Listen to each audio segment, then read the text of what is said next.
அஸ்ஸலாமு அலைக்கும் வரஹ்மத்துல்லாஹி வபரகாத்துஹு.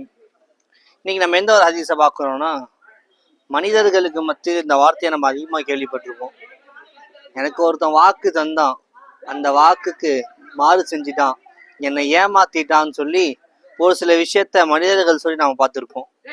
சரி, இந்த ஏமாற்றுறதை பற்றி ரசூலுல்லாஹி ஸல்லல்லாஹு அலைஹி வஸல்லம் சொல்லியிருக்காங்கன்னு பார்த்தா, ரசூலுல்லாஹ் ஹதீஸ்ல சொல்றாங்க, மன் கஸ்ஸ ஃபலைஸ மின்னா, யார் ஏமாற்றுகிறாரோ அவர் நம்மை சார்ந்தவர் அல்ல என்பதாக ரசூலுல்லாஹ் சொல்றாங்க.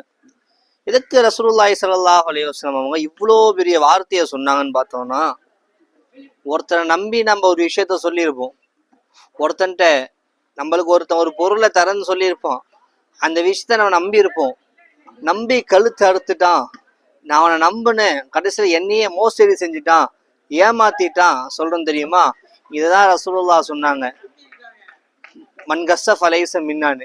ஆக வரக்கூடிய காலத்துல ஒரு சில விஷயம் நம்மள்ட்ட இருக்கிறதுனால நம்முடைய வாழ்க்கையுடைய அசலியத்தை அடிபடுது நம்ம வாழ்க்கையில. ஆக இந்த ஒரு சில விஷயம் நம்ம வாழ்க்கையை விட்டு போனுச்சுன்னு சொன்னா அல்லாஹ் ரஹ்மானுடைய பொருத்தம் நம்மள்ட்ட வரும்.